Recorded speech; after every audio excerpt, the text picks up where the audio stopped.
Vendredi 16 mars et bonjour à toutes et à toutes, bienvenue sur Grand Littoral TV pour cette nouvelle édition du journal de la rédaction. Avant toute chose, vos prévisions météo bien évidemment. Après une matinée plutôt agréable et sous un temps en sec et ensoleillé, ce sera plus variable, plus instable cet après-midi.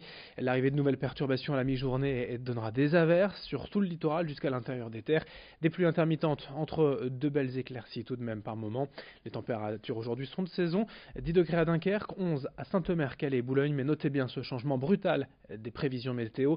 Demain, on flirtera de nouveau avec des températures froides, proches de 0 degré. Un peu de neige prévue dans la région, même sur le littoral. Du gel, du verglas également demain matin. On en parlera bien sûr avec les prévisions complètes de notre partenaire, la chaîne météo, juste après ce journal. On ouvre d'abord cette édition en images avec la mobilisation des retraités hier partout en France et dans la région ici même à Dunkerque. Sur ces images, ils étaient près de 1600 selon les syndicats pour dénoncer la hausse de la CSG et en conséquence la baisse de leur niveau de vie. La plupart des syndicats étaient présents et au vu du nombre de manifestants qui plus est sous la pluie, on peut parler d'une mobilisation réussie. Preuve s'il en est du mal-être réel aujourd'hui des retraités. On le sentait déjà depuis quelques années, mais la récente hausse de la CSG et cette solidarité intergénérationnelle voulue par le président Emmanuel Macron, les retraités ne veulent pas en entendre parler. La prochaine action, ce sera une manifestation nationale à Paris le jeudi 22 mars. Écoutez le sentiment de ce manifestant hier à Dunkerque au micro de Corentin Escaillé. J'allais dire, on n'a pas attendu auprès du président de la République pour aider nos enfants et nos petits-enfants, et là, soi-disant, c'est de la solidarité qu'on fait. C'est plus de la solidarité, c'est de la ponction.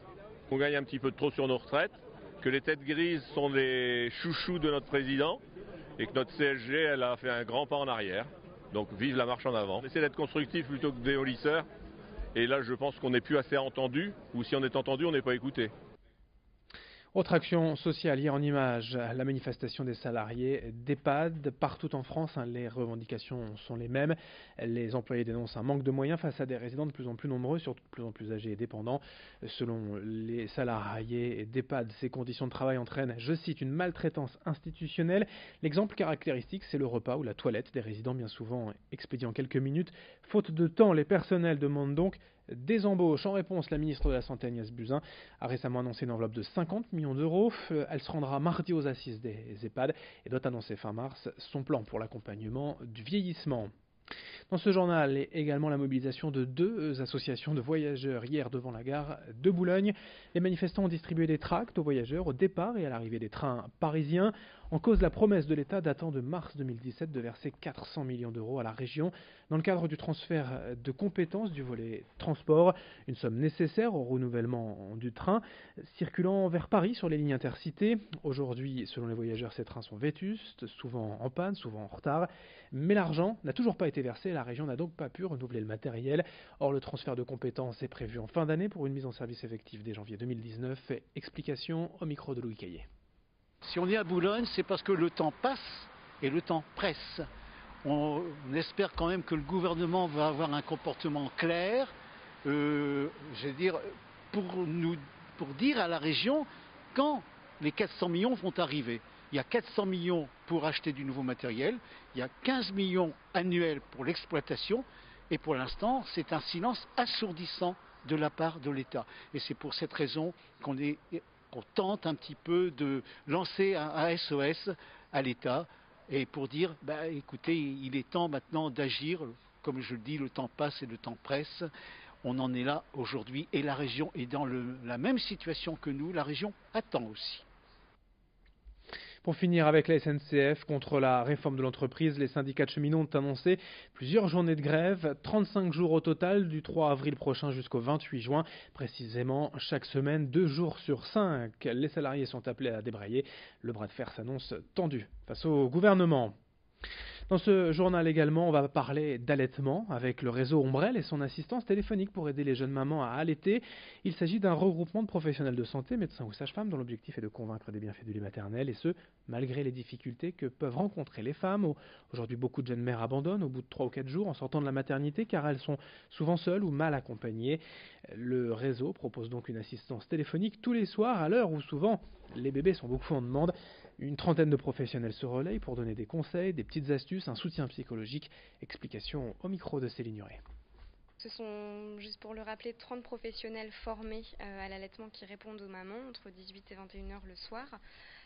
Et alors, elles sont évidemment formées régulièrement à l'allaitement. Elles repassent des diplômes réguliers. Et les questions peuvent être de tous ordres. Donc, j'ai une douleur au sein, comment je fais pour qu'elle passe? Mon bébé pleure énormément, ne prend pas le sein, qu'est-ce que je fais? J'ai un traitement particulier. Est-ce qu'il est compatible ou pas avec l'allaitement? Je souhaite tirer mon lait et je souhaite le conserver. Quelles sont les règles de conservation du lait? Voilà, par exemple, ce genre de questions, par exemple. L'appel téléphonique a pour but de permettre à la maman de passer la nuit dans les meilleures conditions possibles et de la réorienter par la suite vers un professionnel de santé. On enchaîne et on termine d'ailleurs avec une course fluviale insolite et solidaire dans quelques jours à Saint-Omer. Vous avez peut-être déjà remarqué cette semaine cet immense canard gonflable installé dans la galerie marchande d'Auchan. Dans 2 semaines, le lundi 2 avril, aura lieu en fait la Duck Race, la course des canards, une course de 12 000 canards en plastique sur 500 mètres au départ de la place GR. Chaque petit canard sera numéroté et les 60 premiers recevront différents lots. Une voiture, des voyages, des places de cinéma.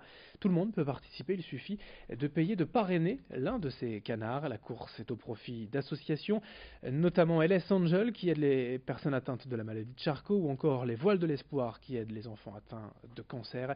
Explication au micro de nos journalistes. Tous les canards en plastique sont récupérés. Il n'y a aucun canard qui s'échappera et tous ces canards vont être réutilisés également pour d'autres courses. D'accord ? Donc ce qu'il faut retenir, c'est que nous avons 12 000 canards en vente pour récolter des fonds pour 2 associations. Donc comme je le disais tout à l'heure, la première association s'appelle SL Angels, SLA, du nom de sclérose latérale amyotrophique, qui est la maladie de Charcot. Ensuite, nous avons une deuxième association qui s'appelle les Voiles de l'Espoir. Les Voiles de l'Espoir, c'est une association qui vise à récolter des fonds pour emmener des enfants sur une régate qui est organisée tous les 2 ans. Donc nous avons une 50aine de bateaux qui accueillent des enfants et qui vont faire une régate pendant 1 semaine. On termine avec le programme sport du week-end sur le littoral. D'abord ce soir en football en national.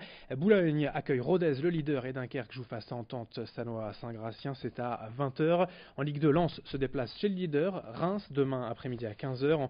En basket, le SSM Le Portel accueille Boulazac ce soir au Chaudron à 20h, tandis que le BCM Gravelines Dunkerque jouera en région parisienne à Levallois demain en fin de journée à 18h30. Fin de cette édition sur Grand Littoral TV. Il me reste tout de même à vous souhaiter une très belle journée et bien évidemment ensemble en notre compagnie sur Grand Littoral.